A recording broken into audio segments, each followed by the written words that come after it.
Hi friends, welcome to Sujatha Nalabagam. Friends, வந்து இன்றைக்கி வந்து பார்த்திங்கன்னா நாளைக்கு ஆடி அமாவாசை. ஸோ நாள் நைட்டு வந்து பார்த்திங்கன்னா நம்ம வந்து வெங்காயம் சேர்க்காமல் சாப்பிட்ணுன்னு சொல்லுவாங்க டிஃபன். ஸோ அதுக்கு வந்து பார்த்திங்கன்னா அரிசி உப்புமா தான் பண்ண போகிறேன். 1 டம்ளர் வந்து பச்சரிசி வறுத்து எடுத்து வச்சுருக்கேன். 1/4 டம்ளர் வந்து துவரம்பருப்பு, 1 டீஸ்பூன் வந்து மிளகு, இது எல்லாத்தையும் வறுத்து தனியாக எடுத்து வச்சுக்கோங்க. அதுக்கப்புறம் கொச்சு பண்ணுவாங்க. அதுக்கு கத்திரிக்காய் இந்த மாதிரி ஒரு 5 கத்திரிக்காய் பொடியாக நறுக்கி வச்சுக்கோங்க. கருவேப்பிலை, பச்சை மிளகா, ஒரு 5 தக்காளி நறுக்கி வச்சுக்கோங்க. இது வந்து ஜஸ்ட்டு வதக்கிறதுக்கு. ஒன் பை ஒன்னாக நம்ம பார்க்கலாம். கொச்சுக்கு வந்து பார்த்திங்கன்னா கடுகு ஜீரகம் தான் தாளித்து கொட்டணும். 2 ஸ்பூன் எண்ணெய் விட்டுருக்கேன். கடுகு, ஜீரகம், வரமிளகா, பச்சை மிளகா, கருவேப்பிலை, தக்காளி, மஞ்சள் பொடி, நறுக்கி வச்ச கத்திரிக்காயை போட்டுக்கோங்க. டம்ளர் தண்ணி விட்டு கொஞ்சம் வெந்துக்கட்டும். ஃப்ரெண்ட்ஸ், இதை வந்து நல்லா ரவையாக பொடிச்சிட்டு வந்துடலாம்.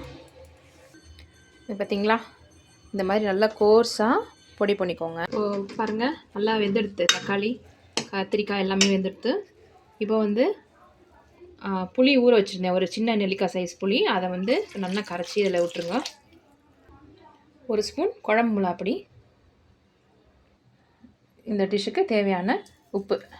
இது நல்லா ஒரு கொதி வரட்டும். கொச்சு இந்த சைடு பார்த்திங்கன்னா பெரிய பாண்லியில் 4 ஸ்பூன் எண்ணெய் விட்டுருக்கேன். உப்புமாவுக்கு தாளிச்சு கொட்டுறதுக்கு கடுகு, உளுத்தம்பருப்பு, கடலைப்பருப்பு கொஞ்சம் நிறையாவே போடுங்க. அப்போ தான் அந்த சாப்பிடும்போது கடுக்குன்னு நல்லாயிருக்கும் சாப்பிட்றதுக்கு உப்புமா. வரமிளகா 2 கிள்ளி போட்டுக்கோங்க. பச்சை மிளகா, கருவேப்பிலை, அவ்வளோதான். இந்த பருப்புலாம் பாருங்களேன், நல்லா ஒரு பொன்னிறமாக கோல்டன் ப்ரௌன் கலரில் வந்துருக்கு. 1 கப் ரைஸ் எடுத்தோம்னா 1, 2, 3 உப்பு 1 டேபிள் ஸ்பூன் போட்டுக்கோங்க. அதுக்கப்புறம் இந்த உப்புமாவுக்கு ஹைலைட்டே வந்து தேங்காய் எண்ணெய் தான். இந்த தேங்காய் எண்ணெய் கொஞ்சமாக இப்படி விட்டுக்கோங்க. அதுக்கப்புறம் ஒரு 1/2 மூடி தேங்காய் இந்த மாதிரி துருவி மேலே போட்டுருங்க. நல்லா ஒரு கொதி வரட்டும். இந்த சைடு கொச்சு கொதிச்சுடுது, அவ்வளோதான். ஒரு கொதி வந்தாலே போதும், ரொம்ப கொதிக்க வேண்டாம், ஆஃப் பண்ணிடலாம். சரி, உப்புமாக்கு தண்ணி கொதிச்சுடுத்து. இப்போ வந்து இந்த ரவையாக உடச்சிருக்கோம் இல்லையா, அதை வந்து கொஞ்சம் கொஞ்சமாக போட்டுடலாம். சிம்மில் வச்சுட்டு போடுங்க, அப்போ தான் கட்டி தட்டாது.